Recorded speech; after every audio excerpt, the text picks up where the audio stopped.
Hello, Camp Ideas campers, and welcome back to our second installment of Story and Craft Time.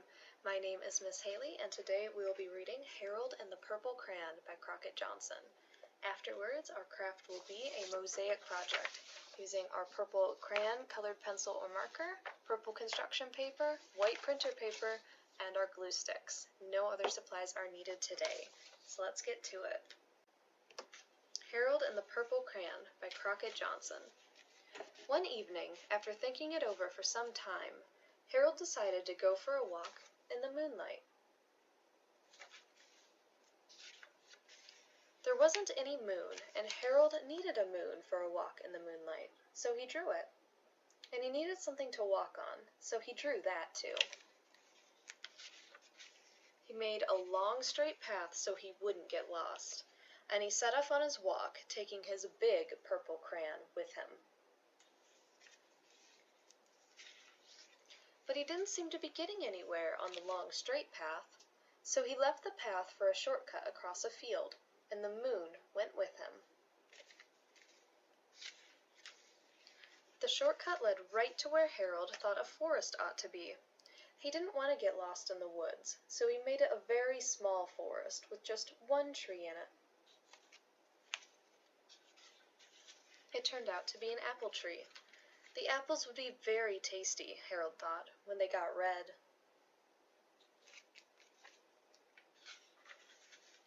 So he put a frightening dragon under the tree to guard the apples. It was a terribly frightening dragon. It even frightened Harold. He backed away. His hand holding the purple crayon shook. Uh-oh, what do you think he's drawing down there?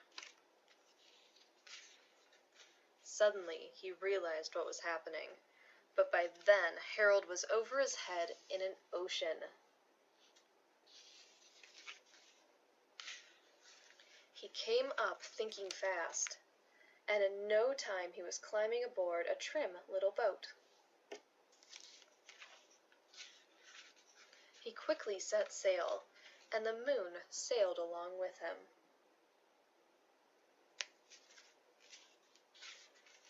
After he had sailed long enough, Harold made land without much trouble. He stepped ashore on the beach, wondering where he was. The sandy beach reminded Harold of picnics, and the thought of picnics made him hungry, so he laid out a nice simple picnic lunch. There was nothing but pie. But there were all 9 kinds of pie that Harold liked best. If you could draw your own food, what would you draw? I think I'd draw pizza. When Harold finished his picnic, there was quite a lot left. He hated to see so much delicious pie go to waste. Uh-oh, what's he drawing now? So Harold left a very hungry moose and a deserving porcupine to finish it up, and off he went, looking for a hill to climb to see where he was. Harold knew that the higher up he went, the farther he could see, so he decided to make the hill into a mountain. If he went high enough, he thought, he could see the window of his bedroom.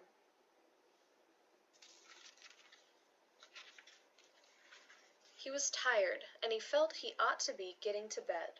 He hoped he could see his bedroom window from the top of the mountain. But as he looked down over the other side, he slipped, and there wasn't any other side of the mountain. He was falling in thin air. But luckily, he kept his wits and his purple crayon. He made a balloon and he grabbed onto it. And he made a basket under the balloon big enough to stand in. He had a fine view from the balloon, but he couldn't see his window. He couldn't even see a house. So he made a house with windows, and he landed the balloon on the grass in the front yard.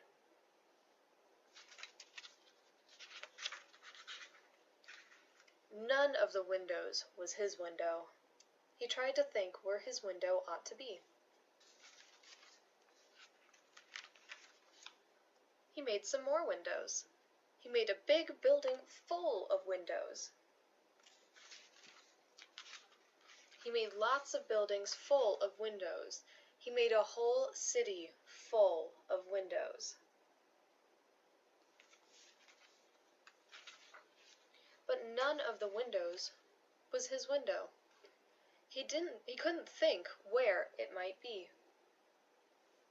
Where do you think it might be? He decided to ask a policeman. The policeman pointed the way Harold was going anywhere, but Harold thanked him. And he walked along with the moon, wishing he was in his room and in bed. Then, suddenly, Harold remembered. He remembered where his bedroom window was when there was a moon. It was always right around the moon.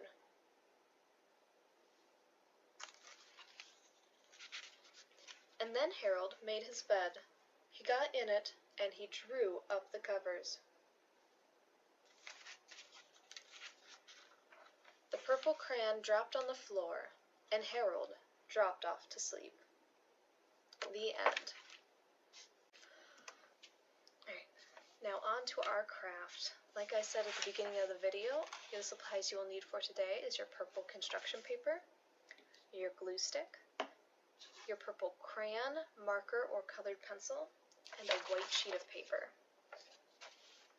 And for our first step today, you are going to take your crayon, colored pencil, or marker, and you're going to write the first letter of your name, nice and big.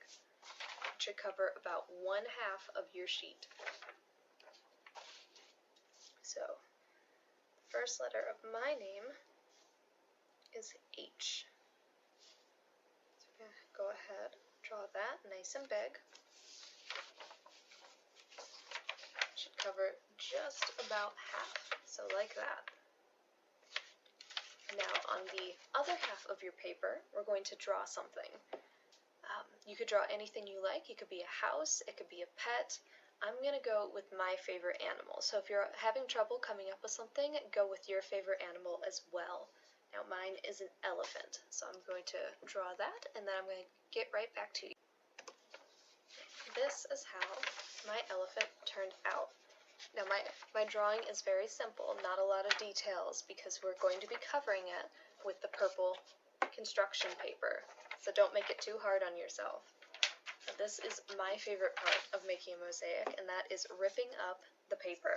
So take your purple construction paper and just tear off one strip. You do not want to use your entire sheet all at once. Just start small, and then you can always get more as you go. So I'm just going to tear off a couple more pieces. They should be about this size to start with. If you need them smaller, you can always rip them a little more. Now, a mosaic always looks better if you have all different kinds of shapes in there. So feel free to tear them in all kinds of different ways. And when you have your paper torn up, what you're going to do, you're going to take your sheet and your glue stick, and you're going to start small. Do not put glue on your entire sheet all at once. It will dry before you can get to it. So I'm going to start with the first line in my H. I'm just going to take the glue stick down it, and then we are going to take a couple of our scraps, and we're just going to start sticking them on there.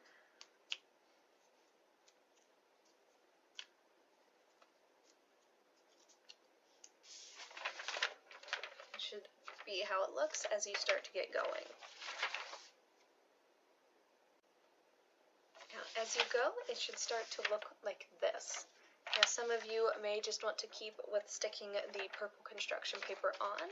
I'm going to show you how to get just a little bit more color in there, just using your purple pencil, marker, or colored pencil. Now, if you have markers, you're only going to be able to get a second shade. You're not going to be able to get multiple shades, but if you have a crayon or colored pencil, what you're going to do, you're going to take some of your scraps, and some of them you're going to color in a little hard. Don't press too hard, but enough to make your scrap darker. And you're going to take another one, and you're going to color this one a little lighter. Now, you may be able to get more than 2 more shades out of it, depending on how much pressure you add to your colored pencil or crayon.